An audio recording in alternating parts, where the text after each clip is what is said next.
사이가 혼란스럽고 또 뭐랄까요? 어려울 때 우리는 기본으로 돌아가야 되겠다 이런 생각을 해봅니다.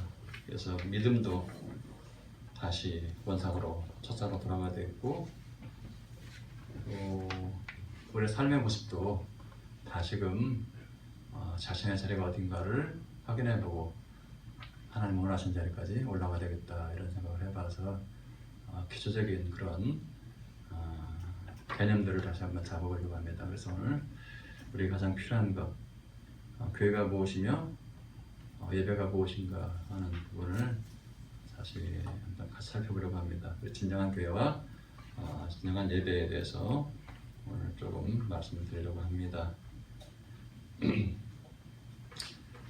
여러분 기본적인 질문 하나 드리겠습니다.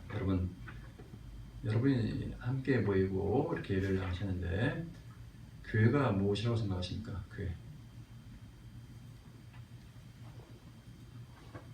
교회는 여러분이 얼핏 생각이 떠올리는 것처럼 어떤 건물이나 장소가 아니라는 사실 꼭 기억하시기 바랍니다. 교회는 하나님께 예배하는 사람들의 모임입니다. 구체적으로 말하면 교회란 예수 그리스도의 공로로 구원을 받은 사람들이 모여서 하나님 앞에 예배하는 공동체다라고 말할 수 있습니다. 공동체. 교회는 예배를 최고의 목적으로 삼는 모임입니다. 근데 그 사람들은 어디서 왔느냐? 세상으로부터 뽑혀서 나온 사람들이에요. 세상, 구습에 절어있는, 악습에 절어있는 곳에서 뽑혀서 나와서 새로운 삶을 살라고 말씀하신 주님의 뜻에 따라서 모인 사람들의 모임이에요. 그게 교회예요. 그러니까 여러분의 사고방식이 이전과는 달라져야 된다는 거예요. 세상에 살던 방식과 이 교회 안에서 가치관이 달라야 된다. 어떤 가치관이냐? 하나님 나라의 가치관으로 살아야 된다는 거예요. 우리는 끊임없이 옛날로 돌아가요.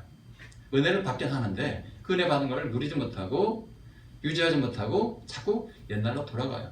그래서 세상에 살던 방식으로 살고 세상이 원하는 방식대로 돼야 된다고 요구를 하고 그래서 우리의 삶에 어떤 위험이 오거나 또 우리의 삶에 어떤 손해가 끼칠 것 같으면요 세상 사람과 똑같이 해요. 똑같이.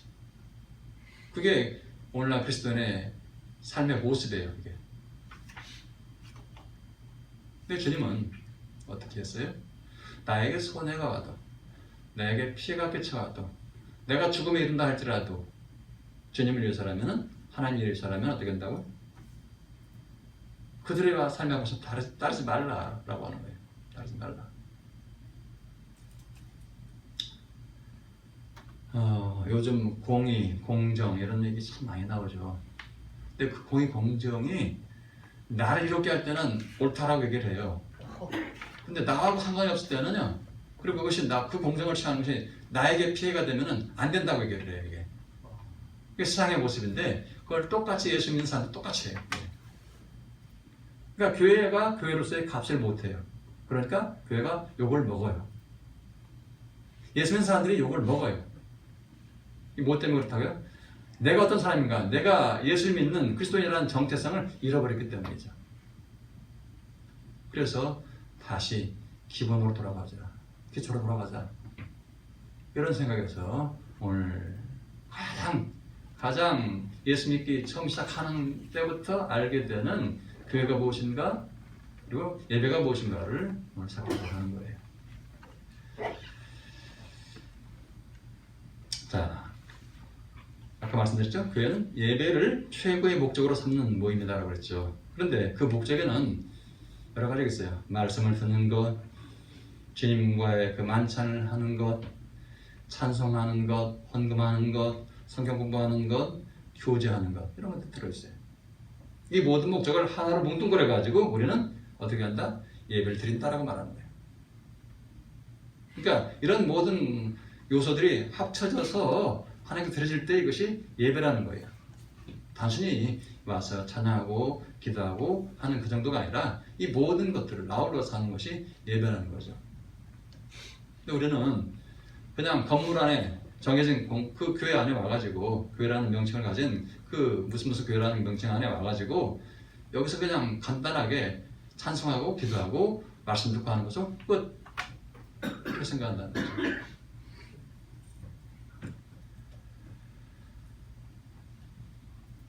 그런데요, 우리가 예배를 드린다고 할 때 예배를 드린다고 해서 다 교회가 아니고요, 교회라고 해서 다 합당한 예배를 드리는 건 아니에요. 아시죠, 여러분? 무슨 말이냐면요, 이단도 예배를 드린다고 해요. 물론 하나님께서 보실 때나 우리가 볼 때는 그들이 드리는 예배는 예배가 아니라고 생각하지만은 그들은 자기들 스스로는 뭐라고? 예배라고 말을 해요. 이단도 우리가 똑같은 용어를 다 사용해요. 찬송, 기도, 말씀, 응? 그 모든 걸 다 똑같이 사용을 해요. 그런데 이걸 어떻게 나누느냐? 교회란 예배가 얼마나 진리와 성령 안에서 순결하게 진행되느냐에 따라서 순수한 교회냐 아니면 타락한 교회냐로 나눠져요. 그런 의미에서 교회에 예배가 있다고 해도 그것들이 다 교회가 아니라는 말씀입니다. 종교개혁자 칼빈은요 이런 말을 했어요. 교회란 하나님의 말씀이 정확하게 선포되고 또 성례가 바르게 집행되고 권징이 정당하게 시행될 때 그 정통성이 유지된다 이렇게 말하고 있습니다. 오늘날 교회에 사라진 것이 말은 뭐예요? 권징이 사라졌어요. 권징. 그래서 누가 뭐라고 조금만 하면요, 내가 이 교회 아니면 뭐 다닐 교회가 없어서 그래? 딴 교회씩 가버려요. 그렇죠? 근데 분명한 것은 뭐예요? 권징도 정당한 것이라면 받아들일 줄 알아야 되는 거죠. 왜냐하면 주님이 명하신 것이고 주님이 하신 거예요. 이게. 그렇다면 여러분, 예배가 무엇이냐면 다시 한번 살펴보겠습니다. 예배가 무엇인가요? 예배란 예수 그리스도를 믿음으로써 구원을 받고 하나님의 자녀가 된 신자들이 하나님의 은혜에 보답하면서 찬양을 하는 행위다 라고 말할 수 있습니다. 이거 찬양이라는 것은 단순히 노래로 찬양하는 게 아니라 전체적인 삶의 예배로 찬양하는 거예요. 삶으로 찬양하는 거예요. 삶으로. 그래서 교회 안에서의 예배와 삶에서의 그 거룩한 것이 나타나지 않는다면 그것은 진정한 예배를 드리는 것이 아니다 라고 말할 수 있는 거죠. 그래서 우리 대한민국의 많은 성도들을 가르쳐서 뭐라고 말하느냐? 방주리 교인이라고. 방주리 교인. 무슨 얘기 아시죠? 은혜는 많이 받는데 받은 내가 밖에 나가면 교회 문을 딱 나가는 순간 싹 사라져요. 없어요. 방주리에 물을 딱 담았다가 빼면 하나도 없는 것처럼 그렇게 된다는 거죠. 근데 이 예배는 일정하게 정해진 장소에 드리는 것이 좋지만 꼭 그래야만 하는 것은 아니라고 하는 사실이에요. 하나님은 왜냐? 무소부재하신 분, 안 계신 곳이 없는 분이기 때문에요. 하나님은 어디에나 계시기 때문에 우리는 어디에서나 예배할 수 있다는 거죠. 자, 예루살렘 성전을 보면서 예수님의 제자들이 웅장한 그 돌의 규모에 대해서 찬탄했어요. 주님, 선생님, 이 놀라운 이 성전의 한번 돌벽을 한번 보세요. 얼마나 웅장하고 아름답습니까? 예수님께서 뭐라고 말씀하십니까? 너희가 이 모든 것을 보지 못하느냐? 내가 진실로 너희에게 이르노니 돌 하나도 돌 위에 남지 않고 다 무너뜨려지리라. 이것은 웅장한 성전 건물을 진정 예배하는 곳이라고 생각하는 제자들에게 진정한 예배를 드릴 곳은 이미 하나님이 떠난 커다란 성전이 아니라 하나님의 백성이 함께 모여 예배하는 것이 중요하다라는 일침이었습니다. 그런 의미에서 볼 때 예수께서 제자들을 예루살렘에 남아있게 해서 성령을 통해서 제자들에게 지시하여 세우신 교회는 어떤 공동체? 바로 예배 공동체라는 거예요. 예배 공동체. 그래서 마가의 다락방에 120명의 문도가 모여서 예배를 드렸던 거예요. 예수님의 지시에 따라서 남아있으라, 남아있으라. 내가 예루살렘 떠나지 말고 남아있으라. 어느 때까지? 너에게 성령이 임하실 때까지. 내 아버지께서 너에게 주시기에 앞서가신 것이 내릴 때까지, 올 때까지, 주어질 때까지 기다리라. 그리고 기도하라. 그래서 그때 하신 말씀이 뭐예요? 요한은 물로 세례를 베풀었으나 조금 있으면 성령으로 세례를 베풀 것이다. 이렇게 말씀하신 거죠.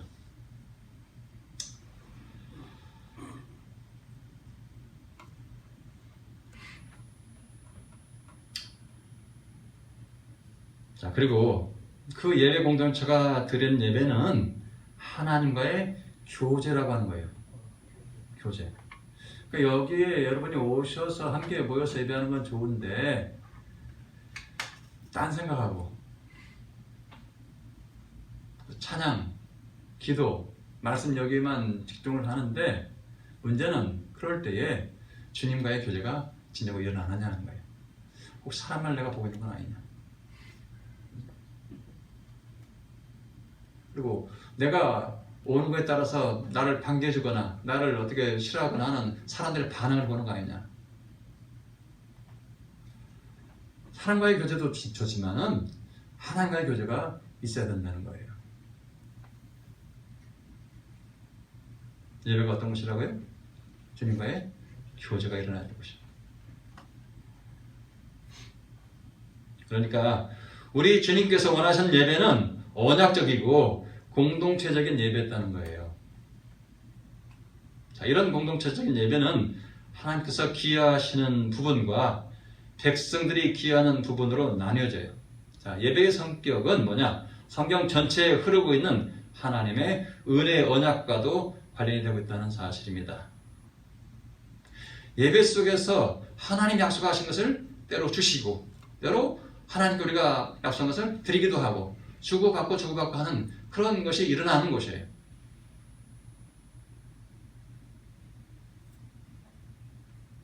그래서 레위기 26장 12절에 이렇게 말씀이 나옵니다. 나는 너희 중에 행하여 너희의 하나님이 되고 너희는 내 백성이 될 것이다. 근데 그 약속의 말씀이 어디서 나타난다고요? 예배를 통해서 나타나는 겁니다. 예배를 통해서. 그러니까 내가 하나님의 백성인 것을 기억해야 되고요. 그리고 하나님께서 나를 자기 백성으로 인식해 주고 인정하시는 그 예배가 일어날 때 그런 감이 나타나고 감동이 나타나고 그렇게 된다는 거죠. 그래서 예배는 무엇보다도 하나님과의 교제라는 사실입니다. 예배가 언약제라는 말 속에는요, 예배가 하나님과 그의 백성 간의 대화인 동시에 교제라는 뜻이에요. 그러니까 하나님과 우리와의 대화인 동시에 교제가 일어나야 된다는 거죠. 그러니까 예배 시간은 하나님과 우리가 말씀을 통해서 인격적으로 서로 만나서 교제한다는 겁니다. 왜냐? 예배를 통해서 하나님이 우리에게 말씀을 하시고 그 말씀을 받은 우리가 다시 기도하고 찬양하고 봉헌을 통해서 하나님에게 말씀드리기 때문에 나의 행위가 하나님께 뭘로 드린다? 올려지는 말씀으로 드린다. 그러니까 요즘 소통 하잖아요. 소통이 끊겼다는 건 뭐예요? 한쪽의 말이 한쪽에 안 들려지는 거예요. 그죠? 아니면 두 쪽의 말이 두 쪽 다 안 들리는 거예요. 대다수는 뭐예요? 나는 말하는데 상대방이 못 알아들어. 또 상대방은 나에게 말하는데 나도 못 알아들어. 이게 뭐예요? 소통이 안 되는 거죠. 대화가 끊긴 거죠. 같이 있어요. 부부간에 같이 있고 가족간에 같이 있어요. 근데 말은 하긴 하는데 서로 못 알아들어요. 아파요. 그래서 아프긴 한데 그걸 아무리 아프다고 말을 해도 못 알아들어요. 이게 뭐예요? 소통이 안 되는 거죠. 대화가 끊긴 거죠. 주님과의 관계, 우리와 하나님과의 관계가 이렇게 되면 어떻게 돼요?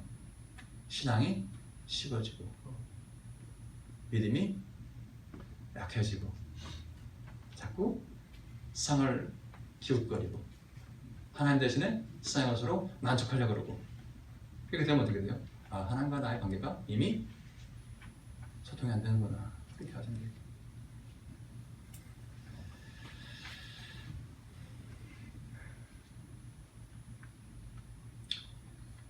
하나님께서 먼저 우리를 찾아오셔서 말씀으로 자기 자신을 다 주시면 우리는 찾아오신 하나님께 반응해서 그분의 말씀에 근거해서 우리의 모든 것을 올려드리는 것이 바로 예배입니다.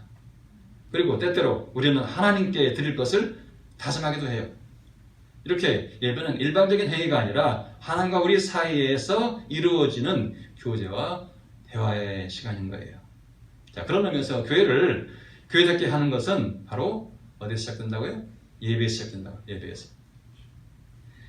바른 예배 없이 바른 교회가 될 수 없습니다. 아무리 교회가 커도 바른 예배가 없다면 바른 교회가 될 수 없어요. 교회다운 교회, 칭송받는 교회는 예배다운 예배가 드려지는 곳입니다. 크고 아름다운 화려한 예배당이 우리의 참다운 예배를 보장하지는 않아요. 다 함께 모이기 어려운 이 코로나19 시대가 되고 보니까 바로 우리는 이 사실을 더욱 절실하게 깨닫게 되죠. 그런 점에서 볼 때 지금 코로나19라고는 비상적이고 일시적인 상황에서 드리는 비대면으로 드리는 예배에 대한 비난은 조금 조심하는 게 좋아요. 그렇지만 주님은 성도들이 모이기를 기뻐하신다는 사실 역시 우리는 유념해야 됩니다. 아무리 어려운 때라도 모이기를 기뻐하신다. 오죽하면 우리 주님 예수께서 두세 사람이 내 이름으로 모인 곳에는 나도 그들 중에 있느니라고 말씀하셨을 거예요. 물론 이 말씀은 공동체 안에서 형제자매가 죄를 범했을 때 그가 회개하고 돌아서서 성도로서 바로 서기를 원해서 두세 사람이 합심하여 하나님께 간구하면 하나님께서 그것을 이루게 하신다는 말씀 다음에 덧붙인 내용이긴 해요. 그렇지만 다만 성도 두세 사람이라도 예수님의 이름으로 모여서 하나님께 간구하면 예수께서 함께 하시겠다고 약속을 주신 것은 우리가 인간의 방법이 아니라 주님의 사랑과 지혜로, 즉 주님의 권위로 그 일을 하기를 원하셨기 때문이에요. 제가 이 말씀을 끌어온 것은 주님께서는 교회가 하는 모든 일에 성도가 모이기를 원하신다는 사실을 알려드리기 위해서요. 찬송과 예배는 물론이고 성경과 봉사도 성도가 모여서 함께 하기를 우리 주님은 원하시는 거예요. 근데 많은 경우에 교회 이름을 걸고 뭘 하려고 그래요. 그러면 어떤 사람은요, 열심히 나와서 하는 데가 있는데 어떤 사람은 너 해라. 나는 내 길 갈 거야. 나는 내 할 일이 좋아. 이런 식의 반응을 보는 사람이 참 많아요. 그게 대다수죠. 그러니까 교회 열심히 하는 사람은 극소수예요. 근데 하나님 그것을 싫어하신다는 겁니다. 할 때는 하라는 거야, 같이. 뭘 하든지 간에 하라는 거예요.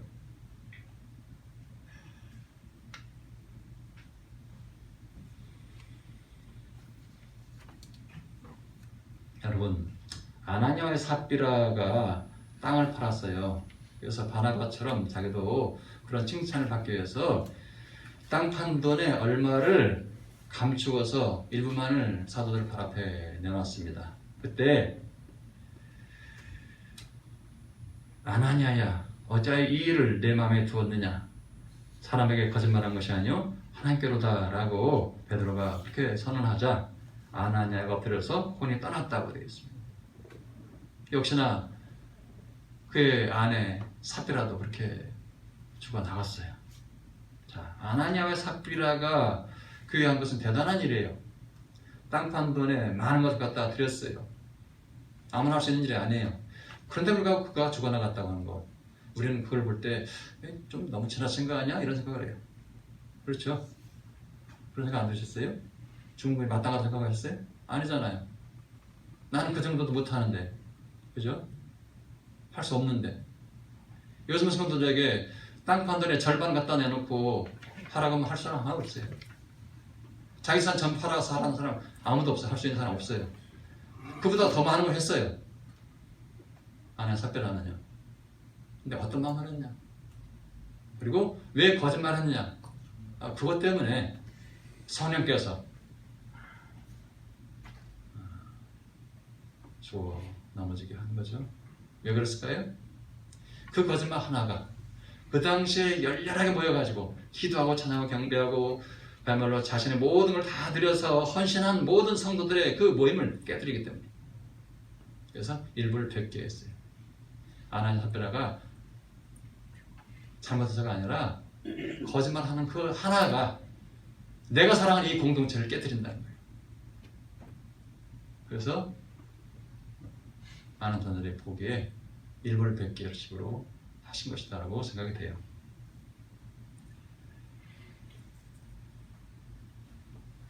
그만큼 우리 주님은 성도가 모여서 예배하고 모두가 다 하나가 되기를 원하시는 거죠. 자, 뭘 보면 알 수 있어요? 요한복음 17장 21절 23절의 말씀입니다. 요한복음 11장 21절 23절의 말씀 제가 읽어드릴게요. 아버지여, 아버지께서 내 안에 내가 아버지 안에 있는 것 같이 그들도 다 하나가 되어 우리 안에 있게 하사 세상으로 아버지께서 나를 보내신 것을 믿게 하옵소서. 내게 주신 영광을 내가 그들에게 주었사오니 이는 우리가 하나 된 것 같이 그들도 하나가 되게 하려 함이니이다. 곧 내가 그들 안에 있고 아버지께서 내 안에 계시어 그들로 온전함을 이루어 하나가 되게 하려 함은 아버지께서 나를 보내신 것과 또 나를 사랑하신 것 같이 그들도 사랑하신 것을 세상으로 알게 하려 함이로소이다. 자, 성삼위 하나님이 함께 되는 거예요. 아버지와 아들이 하나가 되는 것. 근데 성도들도 다 똑같이 되어야 된다는 거예요. 그리고 무엇보다도 하나님과 예수님과 성도들도 하나가 된다는 거예요. 성도들 간에 하나가 되는 것은 바로 하나님과 예수님의 관계처럼 되는 것이고, 그리고 그 안에서 온전하게 되는 것, 그것은 바로 몰라? 세상 사람들이 성도라고 모인 교회 안에 모인 그 사람들의 그 모임이 세상 사람들이 보기에는 어떻다고요? 아, 저 사람들은 하나님께 사랑하신 자들이구나. 그것을 알게 하시기 위해서래요. 예수님께서는 성도들이 다 하나가 되어서 성삼위 하나님 안에 있게 되기를 원하셨던 것입니다.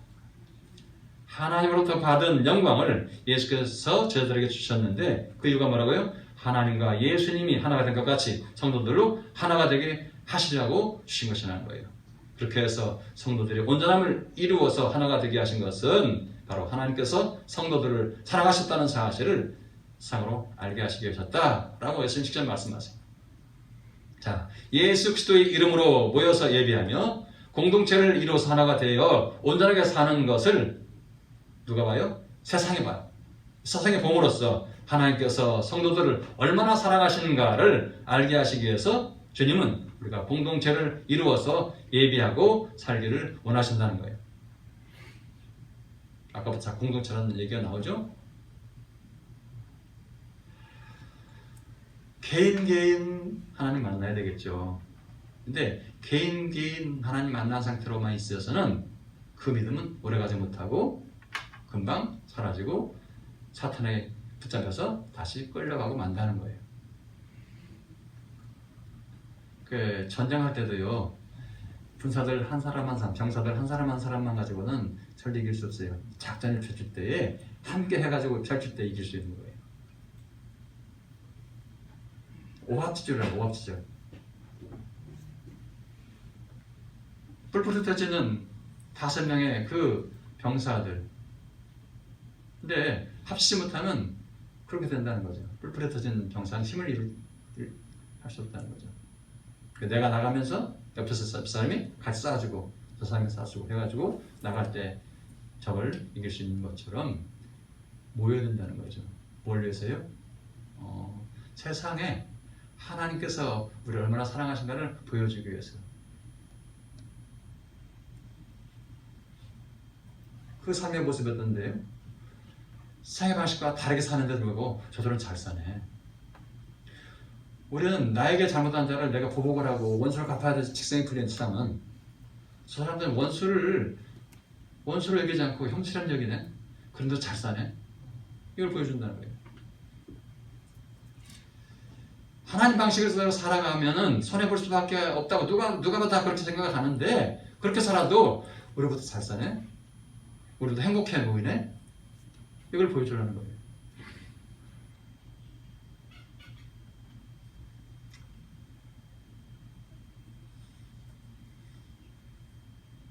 그러니까 개개인의 신앙도 중요하지만 성도가 함께 모여서 예배하며 살아가는 것이 더 중요하다는 말씀입니다. 그래야 그리스도 안에서 하나님 아버지와 우리가 하나가 되고, 또한 성도들 간에도 하나가 되기 때문이에요.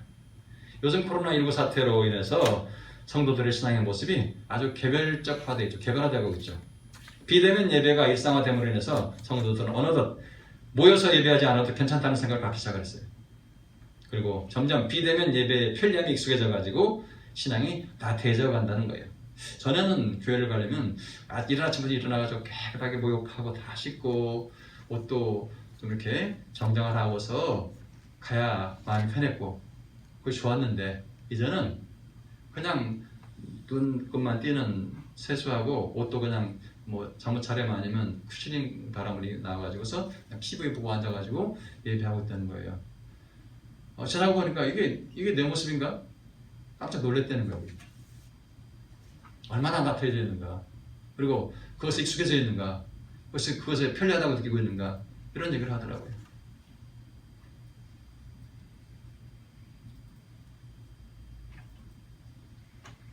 왜 그렇게 되어갈까요? 혼자 집에서 예배할 때는 하나님의 말씀이 정확하게 선포되거나 성례가 바르게 집행되거나 본증이 정당하게 시행되지 않기 때문이에요. 아무렇게 해도 좋다는 거예요. 분명한 것은 우리 주님이 의도하신 궁극적인 예배는 뭐냐? 공동체 예배라는 거예요. 개별적으로 드리는 예배가 아니라는 거예요. 너희는 모이기를 힘써라. 사도 바울이 그러잖아요. 모이기를 힘써라. 히브리서 기자가 그러잖아요. 거칠고 어려운 시대가 다가와도 너희는 다른 사람처럼 흩어지지 말고 모이기를 힘써라. 만약 개별적인 예배로 끝나도 상관이 없었다면 무엇하러 예수님께서 제자들에게 예루살렘을 떠나지 말고 내게서 들은 바 아버지께서 약속하시면 기다리라고 하셨겠어요. 그리고 오늘 본문의 마지막 8절처럼 오직 성령이 너희에게 임하시면 너희가 권능을 받고 예루살렘과 사마리아 온 유대와 땅까지 이르러 내 증인이 되리라고 말씀하시겠습니까? 제자들이 모여서 기도하는 곳에 성령이 임하여서 그 역사가 강하게 나타나고, 그래서 성도들에게 권능을 주시기 때문이 아니겠어요?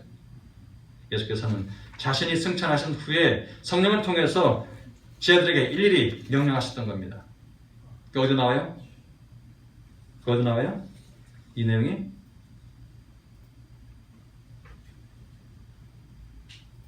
2절 나와요. 그 2절. 그가 택하신 사도들에게 성령으로 명하시고, 택한 사도들에게 성령으로 명하시고, 주님이 떠나시고 나서 뭐라고 했어요? 성령을 통해서 명령하셨다는 겁니다.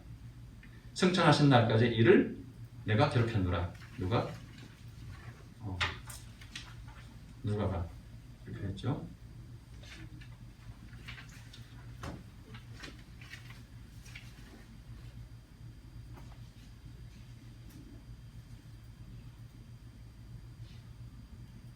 예수님께서는 자신이 승천하신 후에 바로 성령을 통해서 저들에게 일일이 명령하셨던 것입니다. 여러분, 한 사람이 부르는 찬송보다 여러 사람이 모여서 찬송할 때 더 힘이 있고요, 아름답지 않습니까? 마찬가지로 한 사람의 기도보다 여러 사람이 모여서 기도할 때 성령의 역사가 강하게 나타나지 않겠어요? 물 보면 알 수 있어요.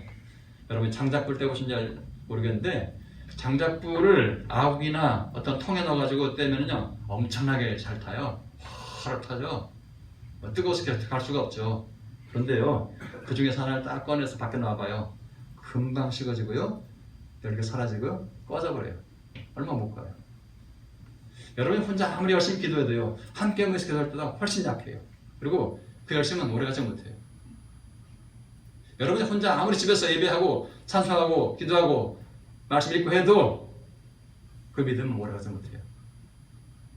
함께 모여서 기도할 때 성령이 곳에 역사하시고 주님이 임하셔서 여러분을 그리스도인답게 만들어 가시기 때문에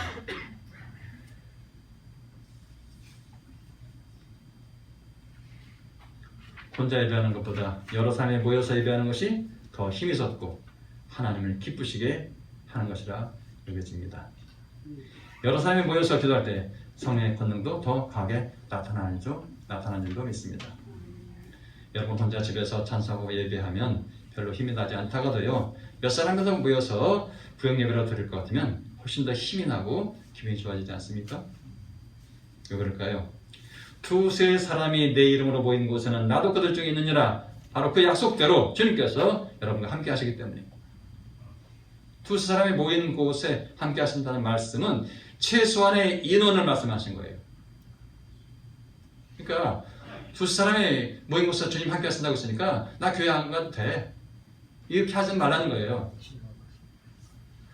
두세 사람이라는 것은 최소한의 예배 인원이라는 거예요. 이게. 네, 그런 곳일지라 나는 가겠다. 그러니까 많이 모였으면 나는 더 기쁘다, 이런 얘기예요. 왜 이렇게 착각한지 몰라. 자기 편한 대로 다 끌어다 붙여가지고 뭐 그런 말씀인데 뭐 아무데나 오시잖아 주님. 그러니까 뭐 그렇게 모일 필요 없어. 열심히 요즘 코로나 시대인데 뭘 모여가지고 그렇게 할 수가 있어. 이런 생각을 하지 말라는 거예요.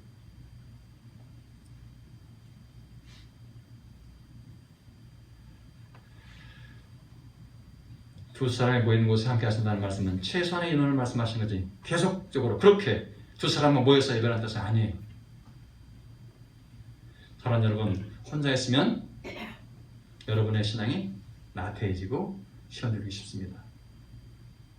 혼자 있으면 사탄이 틈타고요, 혼자 있으면 사탄은 예배 공동체에서 개인을 뿔뿔이 흩어지도록 만듭니다. 그래야 사탄이 자기 마음대로 우리를 쥐락펴락 할 수 있기 때문에. 여러분, 나 혼자 일하면 작은 일을 하되 그것도 조금밖에 못해요. 하지만 여럿이 함께 일하면 큰 일도 할 수 있고요, 더 많은 일도 할 수 있어요.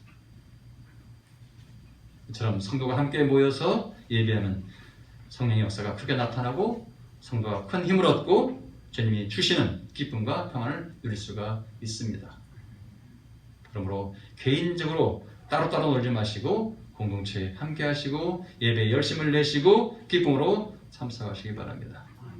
그러면 기도에도 힘이 나시고 여러분이 하시는 모든 일마다 주님이 함께 하심을 느낄 수가 있을 것입니다. 주님의 약속이 그냥 있는 게 아니에요. 공수표가 아니에요. 반드시 함께 하세요.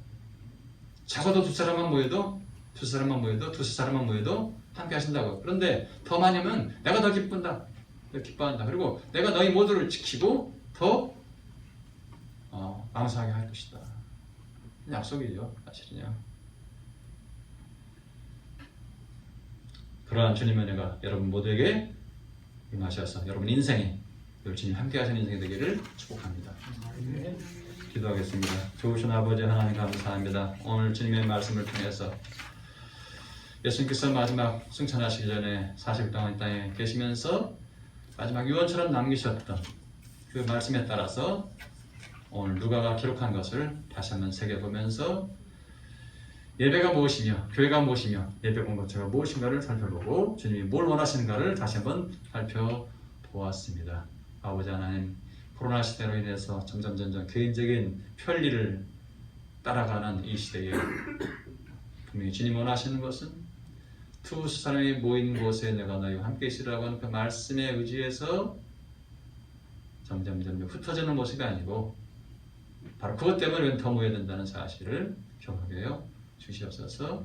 주님의 사랑관청이 가득함을 맛볼 수 있는 그런 공동체 예배가 아름답게 드려지게 하여 주시옵소서.